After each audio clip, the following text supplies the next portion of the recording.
Hello, everyone. This is Mr. Informal back with a new podcast. We are on the 49th edition of the Mr. Informal podcast. Man, there has been a lot of news lately in the tech sector, especially in social media, Facebook. We'll get into that later.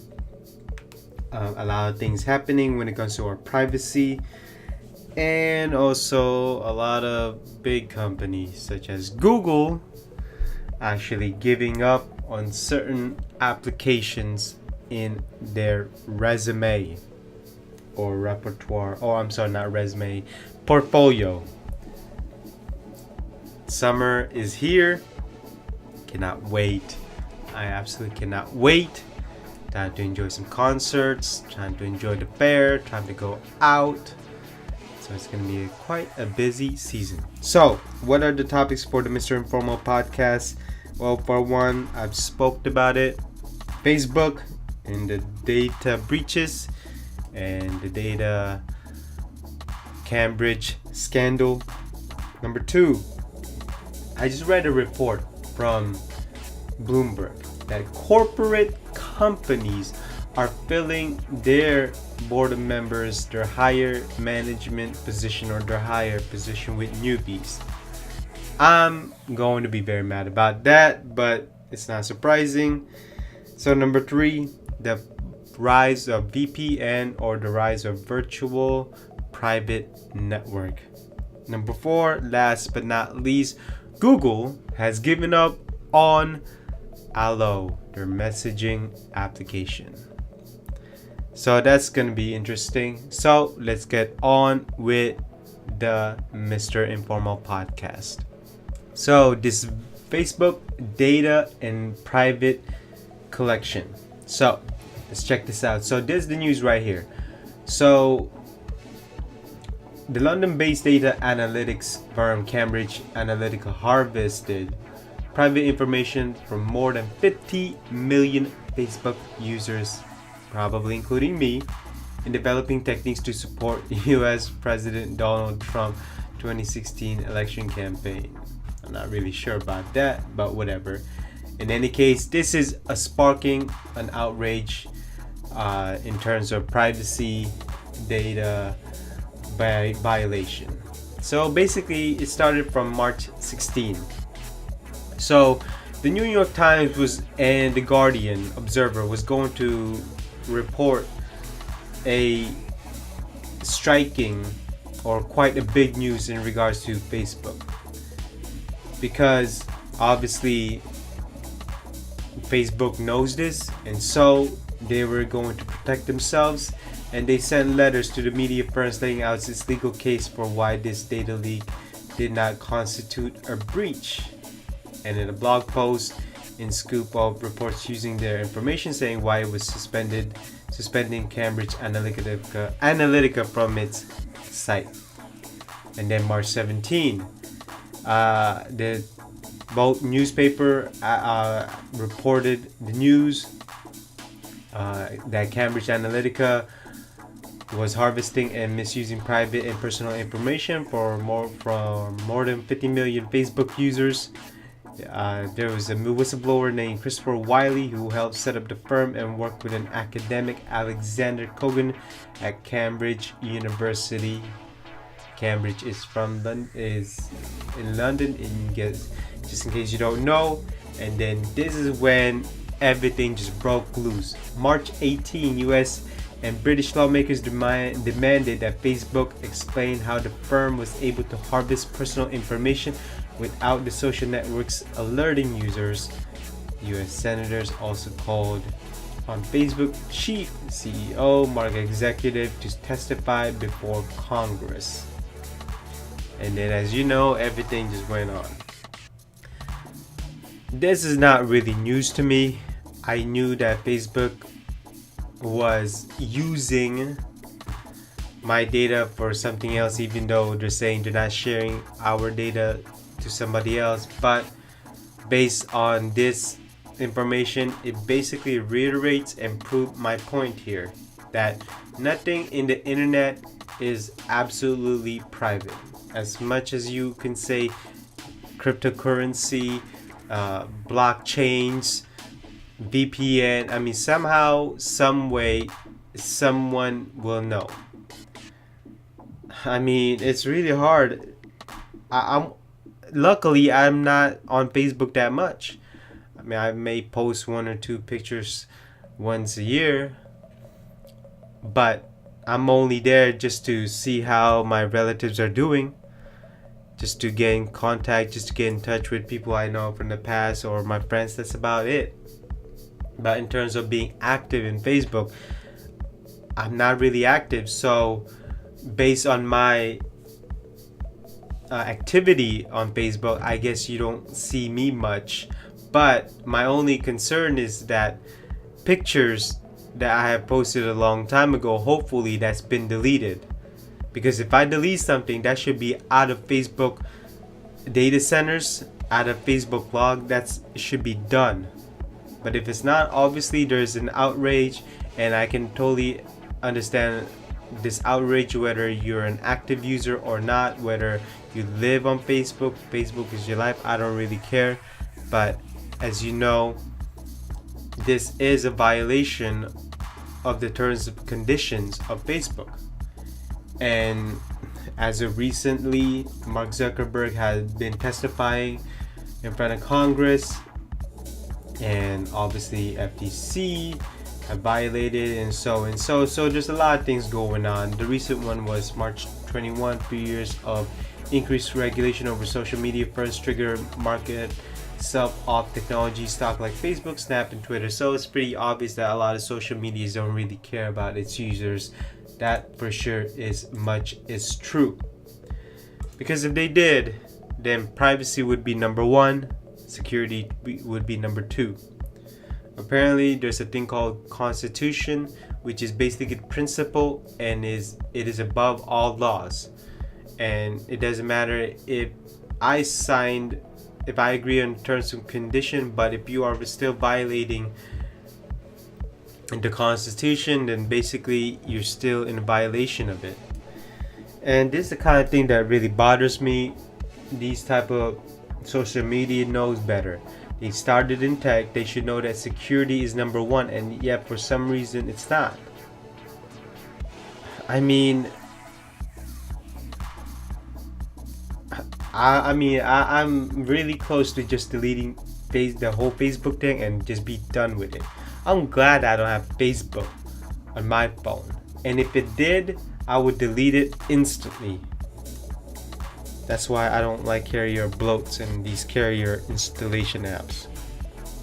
But it should bother you too, because if they're selling your data to somebody else and you don't know about it, or they're just giving it away and you don't know about it, why shouldn't you be outraged? You should be outraged.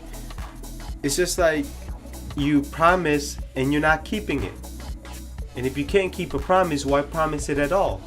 And if you can't say anything, why meet it at all?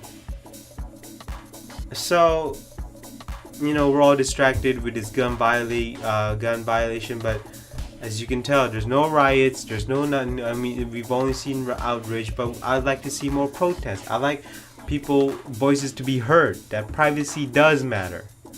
And all this technology cannot be breached and all that, that's just a bunch of BS. Because for some reason, this still keeps happening. We get hacks, we got harvesting information, acquiring information without knowledge users and all that. And Facebook knew about this. In March 16, they knew about it. And they're just now telling. And Mark Zuckerberg, I saw in the testified, when he was testifying, he said they did not do enough, or we should be doing enough. Why is the word enough there? You should go above and beyond enough. Stating that, you know what? We're not even gonna let these third-party apps harvest users' information. But no, they're not gonna do that because they're out there to make money. Alright, so the second topic for today, corporate companies are hiring novice or new board of directors. So this is interesting. I was looking at Bloomberg.com, and The title of the article is Companies Are Filling Their Board with Newbies. First-timers, women, and minorities are getting a shot at position often reserved for CEO. Title sounds good. It sounds good. I'm not gonna lie. So in 2017, 45% of appointees to the boards of S&P 500 companies were novice directors.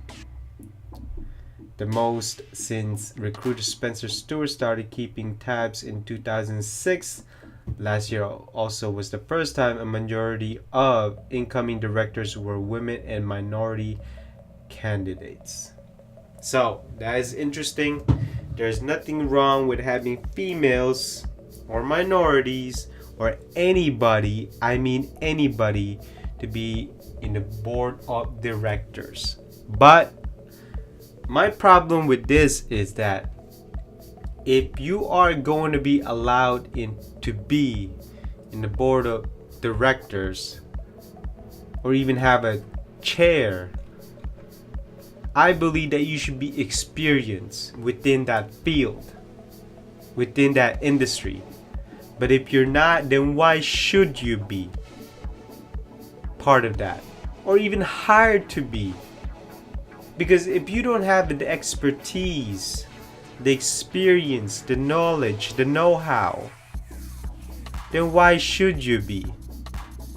And I just don't understand why they just don't want to hire somebody within the company.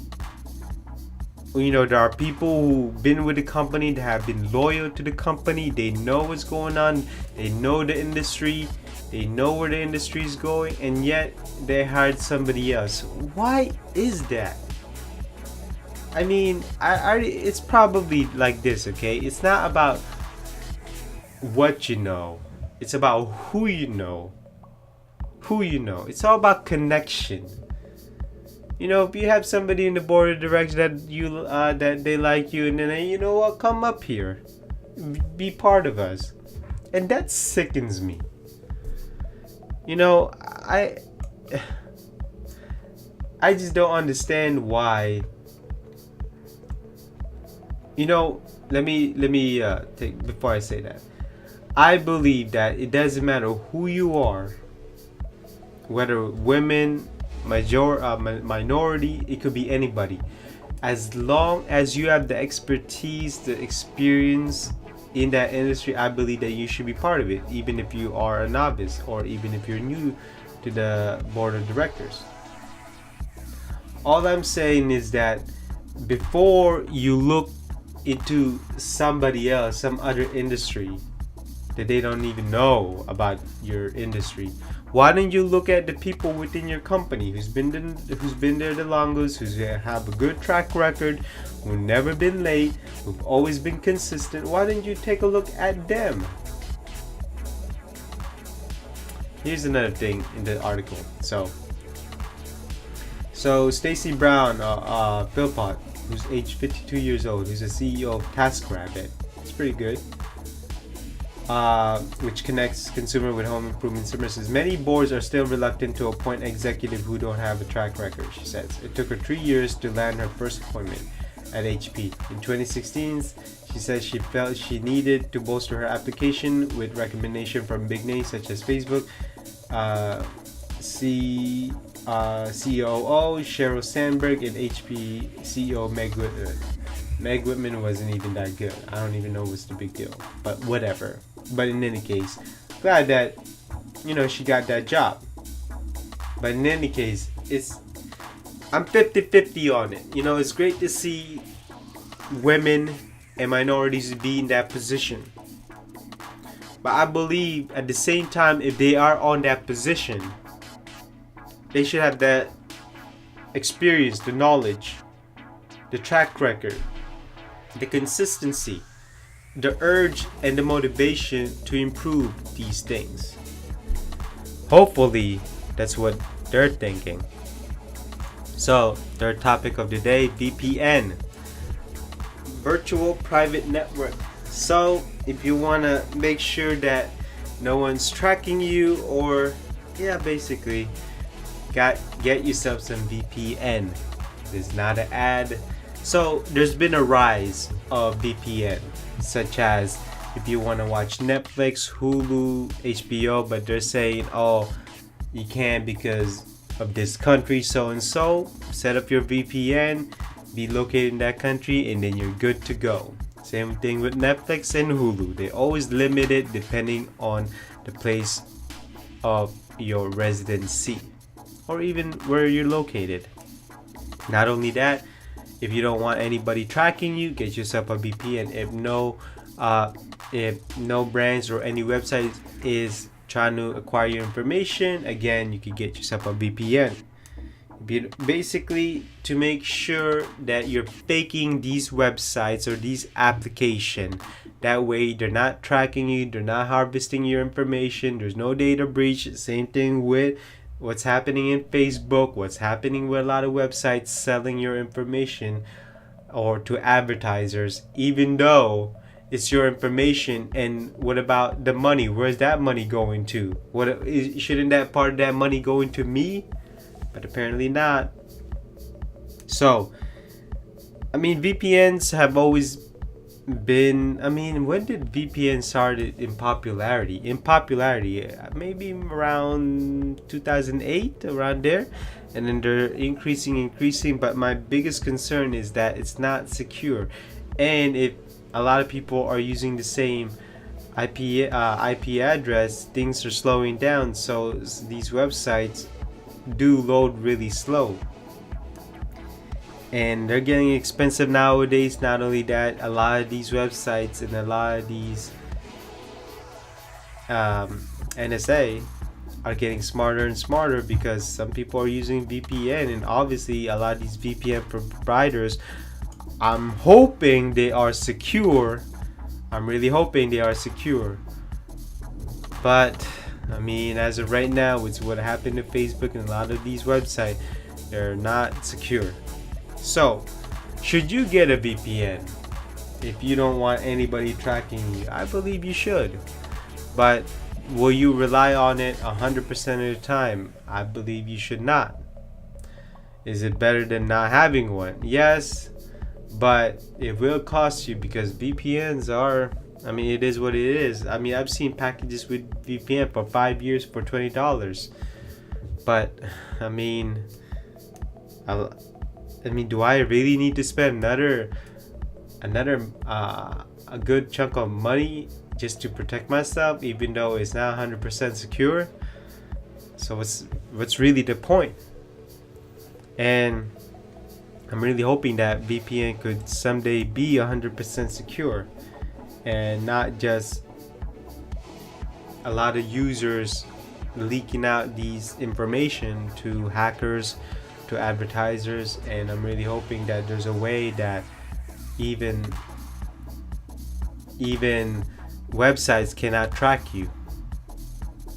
Alright, we are on the last topic. So Google and its messaging app, Allo, Google Allo, is basically dead.